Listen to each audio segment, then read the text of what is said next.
Let's talk about the truth of shed testing.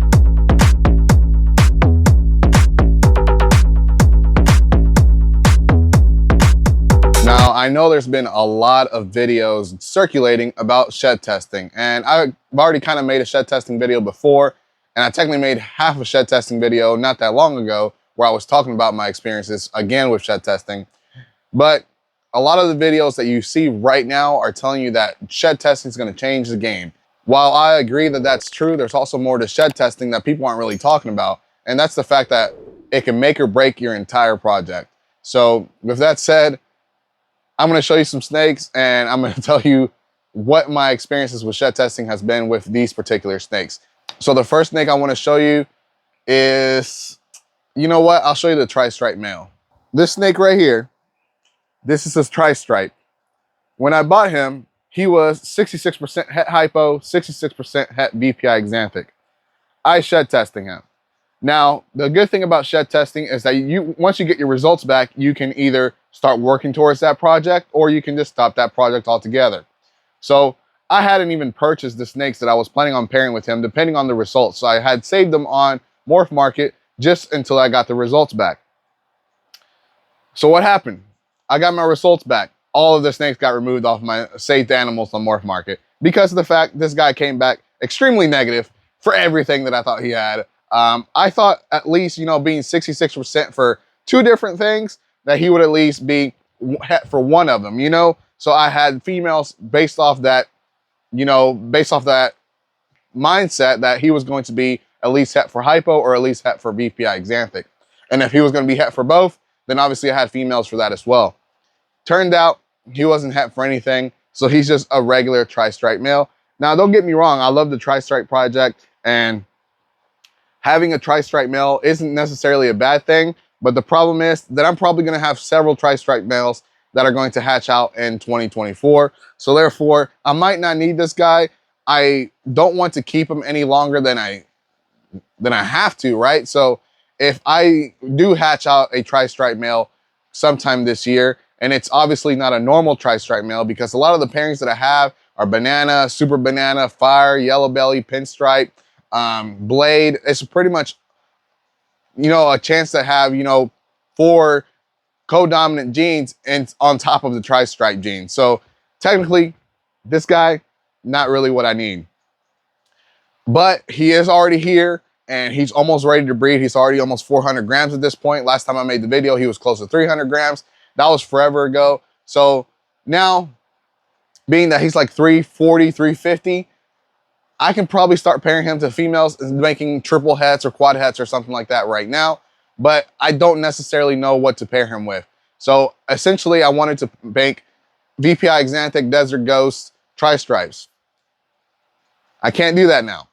But I do have some VPI xanthic females that I haven't started pairing yet that I might be able to pair with him. The problem is this VPI xanthic females, most of them are het pied. I don't know if you've ever seen a tri-stripe pied, but they don't really look that good. They almost look like regular pieds with like some barring up at the top or something like that. And it almost looks like a leopard pied, I guess you could say. So I don't really like it that much.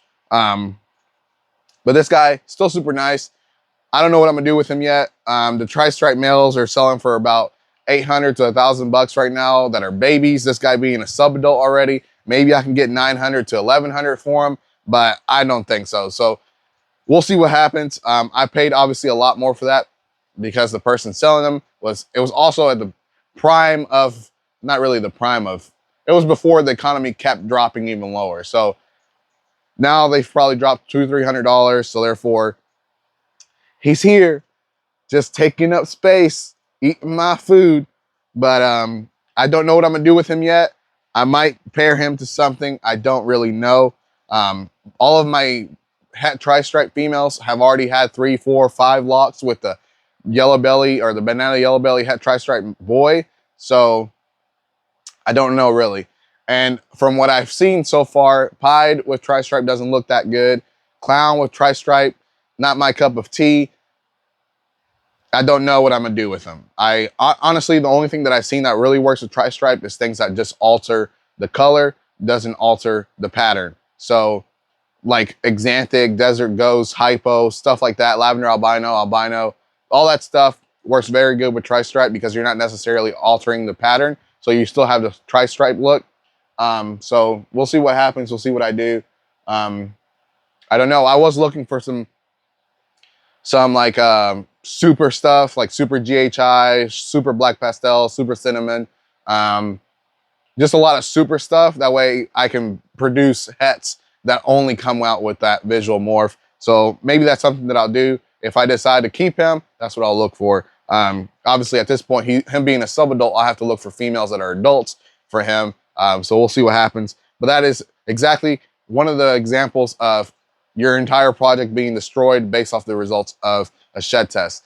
Come on, this guy really couldn't have been het for hypo or het for VPI Xanthic. One or the other. I would have just preferred one or the other. I wouldn't even have cared which one because I had females picked out for the hypo side, females picked out for the Xanthic side. Like, it was going to be unreal what I produced with this guy if he came out either or. But it's crazy how it works. So let's talk about another male. This male here is going to be an example of the opposite. How one shed test could literally enhance your entire project even further than you ever thought you could go this season. So this guy here I bought him, right, as a Banana Inchy Plus, meaning the person that I got him from didn't really know exactly what was in him. Based off the head stamp, I don't know how well you guys can see that head stamp. Come on, show them the head stamp. Based on the head stamp, this guy was definitely Banana Inchy Leopard. I knew that. I got him in person. I looked at him. I was like, you know what? There's more to him. I still don't know. Obviously, I had to look at what the pairing was. I looked at what the pairing was. I sent it around to people. And at the end of the day, this guy ended up being, which I don't know how I missed the pastel because he's very doled out. This guy ended up being a Banana Inchy Leopard pastel or visual pied. So he doesn't have a lot of white. You can't really see the white on him. That's practically as much white as he has. Is just two little spots right there. The problem with that is that there were also yellow belly in the pairing, and therefore, being that there was yellow belly in the pairing, you need to be able to see the pattern where it touches the white. And since I don't really have that many spots where it touches the white, I had to get a shed test for yellow belly. This guy came back positive for yellow belly. Therefore, this guy is now a Banana Inchy Leopard pastel yellow belly pied. Now, there is Inchy on both sides of this pairing. He could be super Inchy, and just because of the fact that there's all these other genes in him, maybe it's hard to tell if they're super Inchy.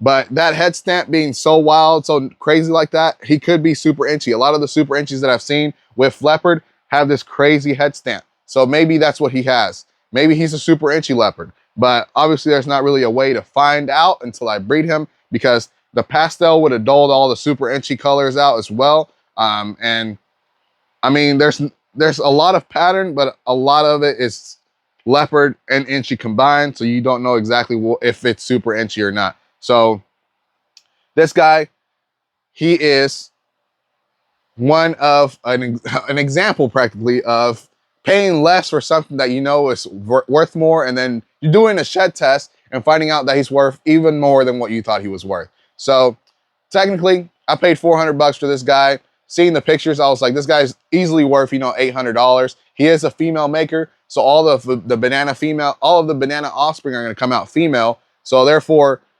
instantly that makes all of his offspring worth a little bit more. Now, obviously, all of the non-banana offspring are going to be males, but that's okay because I could just sell those anyway. Because pies sell miraculous. I mean, like, it's pies as soon as they hit the market. If they're nice pies, they can't just be like normal pies or nothing like that. But pies, as soon as they hit the market, they're easy sales. So here we go. I have 3 females. One of them is het pied. The other ones are visual pied for them. And one of them is possibly not a het pied, not a visual pied, but possibly looking to make some ivories that are het pied and freeways that are het pied. And we'll see how that goes. But one of the visual pied females is an asphalt female. So therefore, I could technically make 100% pieds out of this pairing, and also make freeway pieds out of this pairing, and technically make Banana, obviously it's like a 1 in 128 or something like that. It's pretty crazy. Banana, Inchy, Leopard, Super Pastel, Freeway Pieds. Obviously, I don't care too much about the Super Pastel because there's pastel on both sides. Even if it's just 1 dose of pastel, that's fine. Two doses of pastel is fine, obviously, but it'll be hard to tell what else is in there. So I would technically prefer no doses of pastel just so I can tell what's in there. Obviously, being that he's a female maker, that banana is going to come out as a female, and that banana will definitely be staying here if I do get one of those Freeway Banana Pieds. So that'll be pretty neat. We'll see what happens with that. Let's go look at some other snakes that came back either negative or positive. So just to add to the last male that I showed you, this is the female that I was talking about. She's balled up, hard to even see how big she is, but she's actually like 800 grams or so. So she'll be here ready to breed within the next 3-4 months or so. But she was a pastel yellow belly / asphalt. And therefore, I wouldn't even have been able to pair her with him if she was yellow belly / asphalt, because I didn't want to get a bunch of ivory pieds that I didn't know what was in them. So I did shed test her for yellow belly to see if she would come back positive or negative for yellow belly. Instead of shed testing her for both, that really would be redundant at that point. She came back negative for yellow belly, so therefore that means she's positive for asphalt. So therefore, this is another example of a positive that turned out to be a good positive based off the plans I had for her for the future. So I have 3 more snakes that I shed tested, and I'll just kind of give you the rundown because all of them are eating right now. I literally just fed this morning. That's what all the E's look. I don't know if you can see all the E's on the tubs. That means they ate or they're eating. So they still have rats in there, so I don't want to mess with them too much because I don't want to be mistaken for a rat. The other ones that I got out, they had eaten a few hours ago, so a little bit easier to handle. You don't want to handle them right after they're eaten, but a few hours, just a couple seconds like that doesn't hurt. But the other ones are still eating, so therefore I have an Axanthic 66% het pied female that I shed tested. She had markers and everything for het pied. Negative. That project, I'm still going to go along with it. I still want to produce some Axanthic het pieds. That doesn't ever hurt to have more Axanthic het pied females. Obviously, the males were just going to be for sale. Another female I had was a pastel Axanthic 66% het pied. I haven't shed tested her yet. I'm still waiting for her to shed. I bought this shed test like Black Friday. Still waiting for her to shed. I think she might have shed, but it was like a gazillion pieces, and it was going to be hard to send that shed off. And then another female is the Leopard Pastel Pinstripe Axanthic 66% het pied.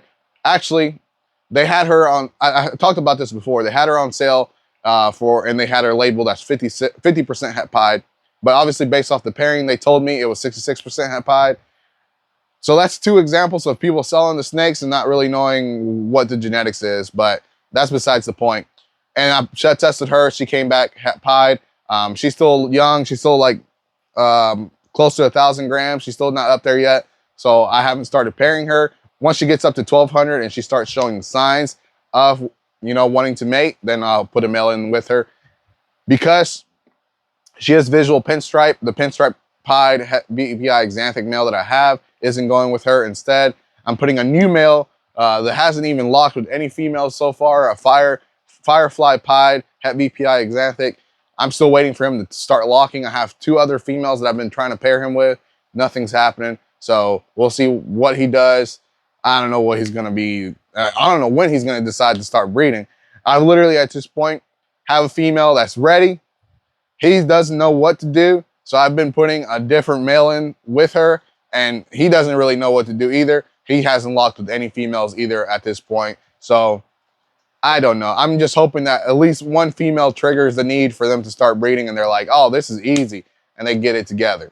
Because they're honestly, this guy is one of the males I'm talking about. He's like almost 800 grams. He's like 600-700 grams. And they're not even the smallest males that I have that are breeding this year. This guy right here, he's 550 grams. He's breeding. He has no problem breeding to a female that's almost 30. That's 3 kilograms, 3,000 grams. So I don't know what they're thinking of. I don't know what is holding them back, but it sure is making me a little mad, making me a little frustrated and impatient. But it is what it is at this point. There's nothing we can do. if all else fails and this female that I really want to get exanthic pieds out of is getting to the point where, you know, she's getting, because usually it takes about 2 or 3 months for them to start showing that they're growing their follicles, not just wanting to mate. So if it gets to that point, I might just pair her with the same male that I paired her with in 2023, which was the pinstripe pied Het VPI Xanthic. But I honestly don't like using the same breeders together every single year. I like to, you know, spice it up and put different breeders with different partners or whatever. Do the same thing with the bearded dragons. I usually try to mix it up. I don't want to have a consistent same offspring every single year. I like to switch it up, and I like to add new blood to it and remove some of the old blood.